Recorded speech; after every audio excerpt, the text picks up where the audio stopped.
Hi friends, कैसे हैं आप सब। उम्मीद है अच्छे होंगे। आज है 11 जुलाई 2023 और 11 जुलाई 2023 से जितने भी करंट अफेयर बनते हैं वो सारे यहाँ पर हम कवर करेंगे। तो चले सीधे अपने टॉपिक की तरफ। हाँ, और दोस्तों आपसे एक रिक्वेस्ट है कि इस वीडियो से आपको थोड़ा सा भी लगे कि बेनिफिट हो रहा है आपकी तैयारी में एग्जाम में, तो आप चैनल को सब्सक्राइब जरूर कर लीजिएगा और हमारे व्हाट्सएप ग्रुप जिसका लिंक आपको डिस्क्रिप्शन में नीचे मिल जाएगा, आप उसे ज्वाइन कर लीजिएगा। उसमें हम मंथली PDF वगैरह सब देते रहते हैं, तो उससे आपको बेनिफिट होगा, तो आप उसे ज्वाइन कर लीजिएगा। चलें, क्वेश्चन नंबर फर्स्ट। पहली उड़ान योजना है, मतलब हुआ पहली उड़ान योजना किसकी है? Department of science, department of education या स्टेट बैंक ऑफ इंडिया या नेशनल कैडेट कोर, NCC जिसे बोलते हैं। क्या होगा उत्तर? सी, SBI की, स्टेट बैंक ऑफ इंडिया की योजना है। और ये किसके लिए है? NCC के लिए ही है। ये देखिए, Rajnath Singh ministry of defence, रक्षा मंत्रालय के हैं, उसी के अंतर्गत NCC आता है। तो इन्होंने लॉन्च किया है ये क्या? इंटीग्रेटेड सॉफ्टवेयर, ठीक है, single window interactive software for किसके लिए? कैडेट्स, जितने भी NCC के बच्चे हैं उनके लिए। और इसी ड्यूरिंग द इवेंट, इसी इवेंट के दौरान उन्हें NCC को जीरो बैलेंस अकाउंट खोलने के लिए SBI के साथ MOU पर हस्ताक्षर हुआ है। NCC और SBI के बीच MOU हुआ है क्या? जीरो बैलेंस, मतलब कि बिना पैसे के खाते खुलेंगे, जीरो बैलेंस पे अकाउंट खुल जाएंगे और उसमें चेक बुक, पासबुक सब फ्री में मिलेंगे। और ये जो योजना है जिसके तहत SBI खोलेगी अकाउंट, वही SBI की उस योजना का नाम है पहली उड़ान, ठीक है। माइनर्स के लिए है, ठीक है, मतलब माइनर्स जो 18 वर्ष से नीचे होते हैं उन्हें माइनर्स बोलते हैं।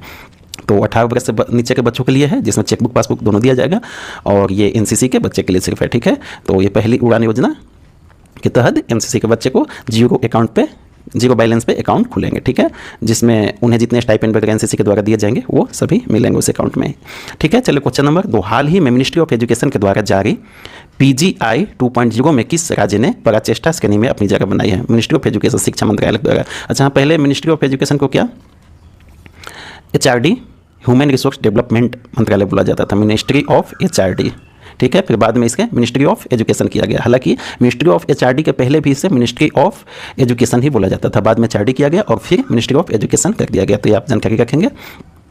तो उसी मिनिस्ट्री ऑफ एजुकेशन के द्वारा जारी परफॉर्मेंस ग्रेडिंग इंडेक्स 2.0 में किस राज्य ने पराचेष्टा श्रेणी में अपनी जगह बनाई है? पंजाब, चंडीगढ़, दोनों या नन ऑफ दी एबव? क्या होगा उत्तर? सी, दोनों ने बनाई है, ठीक है। देख लीजिए दोनों का स्कोर आप। पंजाब का स्कोर क्या है? 647.4 और ये चंडीगढ़ का 659.0 ये स्कोर है, ठीक है। और टोटल 73 इंडिकेटर्स हैं, इस इंडेक्स को बनाने में इंडिकेटर्स यूज किए गए हैं, ठीक है।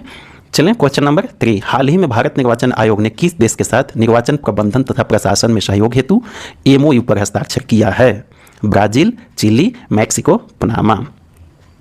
क्या होगा उत्तर? D, Panama. और ये जितने भी ब्राजील हो गए, चिली हो गए, मैक्सिको हो गए, तो ये जितने भी आपको कंट्री दिख रहे हैं इसके साथ भारत ऑलरेडी पहले ही कर चुका है, ठीक है। ये सभी लैटिन अमेरिका के कंट्री हैं। तो टोटल लैटिन अमेरिका के कंट्री के साथ भारत का इस तरह का निर्वाचन आयोग का ये 4 देशों के साथ टोटल अब तक समझौता हो चुका। ब्राजील, चिली, मैक्सिको के साथ पहले ही हो चुका है और हाल ही में पनामा के साथ भी किया गया है। देख लीजिए यहाँ पे किन के, भारत के चीफ इलेक्शन कमिश्नर अभी कौन है? राजीव कुमार, उन्हीं के प्रेजेंटी में, और वहाँ के अल्फ्रेडो ज्यूंका है, ठीक है, उन्हीं के प्रेजेंटी में ये समझौता हुआ है, ठीक है। मैनेजमेंट और एडमिनिस्ट्रेशन इसमें दोनों सहयोग करेंगे एक दूसरे को इलेक्शन के मामले में। चलिए क्वेश्चन नंबर 4। अवैध ड्रग हेतु भारत ने किस देश के साथ मिलकर ऑपरेशन बॉर्डर शोर चलाया है? USA, रसिया, म्यांमार, बांग्लादेश? क्या होगा उत्तर? है USA, United state of America के साथ, ठीक है। देख लीजिए उसी के साथ चलाया है। और ये क्यों चलाया गया है? हाँ, उसमें जितने भी ऑपरेशन में एजेंसी भाग लिए हैं ये सारे एजेंसी है, जिसमें भारत के देखिए बाकी सारे तो US की एजेंसी सब दिख रहे हैं। भारत की कौन सी एजेंसी है? गवर्नमेंट ऑफ इंडिया के डायरेक्टरेट ऑफ रेवेन्यू इंटेलिजेंस है, ठीक है, अवैध ड्रग्स के लिए। जो भारत से, ये खासकर अमेरिका के लिए ही है, मतलब भारत से अमेरिका में जितने अवैध ड्रग्स जा रहे हैं उसके लिए है। तो इसलिए अमेरिका की इतनी एजेंसी और भारत उसमें सहयोग किया है इस एजेंसी के माध्यम से। तो क्लियर है? चले आ गया। और इसमें देखिए 2020 में एक और ऑपरेशन चलाया गया था, आप उसे याद रखेंगे। 2020 में ऑपरेशन चलाया गया था, वो USA के द्वारा ही ऑपरेशन चलाया गया था, ऑपरेशन ब्रॉड शोर, ठीक है। उसी के बाद ये ऑपरेशन, उसके सफलता के बाद फिर ये ऑपरेशन चलाया गया, ठीक है।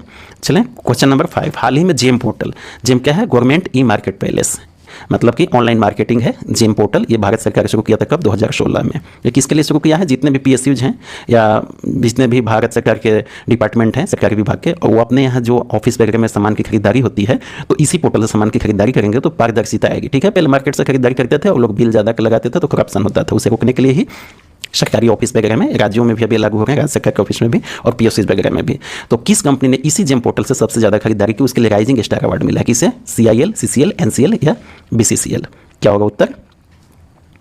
ये CIL कोल इंडिया लिमिटेड, ये कोल इंडिया लिमिटेड कहाँ है? महाराष्ट्र में है, ठीक है। ये महाराष्ट्र में कंपनी है कोकिंग कोल के मामले में। और देखिए CCL जो है, CCL और ABCCL दो झारखंड में ज़्यादा पाए जाते हैं। NCL कहाँ है? उत्तर प्रदेश और MP में। उत्तर प्रदेश के सोनभद्र जिला और MP के सिंगरौली जिला, दोनों सटे हुए हैं, बॉर्डर है MP UP के सोनभद्र, और इधर हो गया दक्षिण में पश्चिम में मध्य प्रदेश का सिंगरौली जिला और सोनभद्र जिला, ये दोनों में यहाँ NCL है, ठीक है, नॉर्दर्न कोलफील्ड लिमिटेड। तो किसने? CIL कोल इंडिया लिमिटेड, ठीक है, 2022-23 के लिए ई मार्केट प्लेस पोर्टल पर, ठीक है। तो ये आप ध्यान रखेंगे। राइजिंग स्टार किसने दिया है? पीयूष गोयल है, union minister of textile commerce and industry, consumer affairs, food and public distribution, उन्हीं के प्रेजेंट में अवार्ड दिया गया है। चलें क्वेश्चन नंबर 6, किस बीमा कंपनी ने इंश्योरेंस इनोवेशन अवार्ड 2023 प्राप्त किया है? मतलब कि जितने भी इंश्योरेंस ग्राहक है उनके लिए कुछ इनोवेशन नए नए चीज़ लाती है, जैसे ऑनलाइन सुविधाएं ग्राहकों को दे रही है, तो उसमें उस इनोवेशन के लिए किस बीमा कंपनी को ये अवार्ड दिया गया? LIC या बजाज एलियंज, गो डिजिट या रिलायंस इंश्योरेंस? क्या होगा उत्तर? भी बजाज एलियंज को दिया गया, ठीक है। यहाँ पे आप थोड़ा डिटेल देखना चाहें तो देख लीजिए, ज़्यादा इंपॉर्टेंट है नहीं। बैंकिंग और बीमा के जो बच्चे तैयारी कर रहे होंगे उनके लिए ये बहुत जरूरी है, ठीक है। अच्छा, और एक चीज़ और, बजाज एलियंज जो कंपनी है वो कब शुरू किया गया था? 2001 में, ठीक है, ये आप याद रखिएगा। और इसकी ऑफिस कहाँ है? हेडक्वार्टर पुणे में, पुणे महाराष्ट्र में। तो ये भी आप ध्यान रखिएगा यदि बैंकिंग और बीमा के तैयारी कर रहे होंगे तो 2001 के बाद ही ये कंपनी, ये खोला गया बीमा कंपनी। चलिए क्वेश्चन नंबर 7, हाल ही में IFSCA का चेयरमैन किसे नियुक्त किया गया है? के रंगाराजन, इंजेति श्रीनिवास, राघव चड्ढा या नॉन ऑफ द एबव? क्या होगा उत्तर? के रंगारामन को, ठीक है। अभी इंजेति श्रीनिवास है, यही वर्तमान में है, इन्हीं को एक बात दिए अगस्त में चार्ज लेंगे, अगस्त में चार्ज लेंगे, इन्हें नियुक्त कर दिया गया, ठीक है। तो इसे आप ध्यान रखिएगा। ये IFSCA क्या है? इसका फुल फॉर्म क्या है? International financial services centre authority, ठीक है। इसकी स्थापना कब हुई थी? देख लीजिए, यहाँ डिटेल मैंने लगा दिया है। 2020 में स्थापना हुआ था, गांधीनगर गुजरात में इसका हेडक्वार्टर बनाया गया है।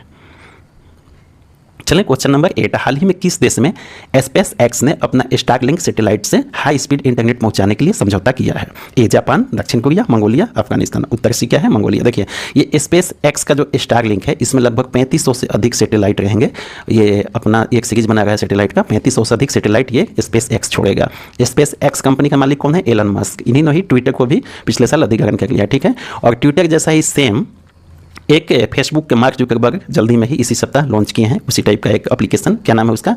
थ्रेड्स, ठीक है। तो ये भी आप याद रखिएगा, मैंने पिछला सेशन में इसे बताया भी था, पहले करंट अफेयर के सेशन में।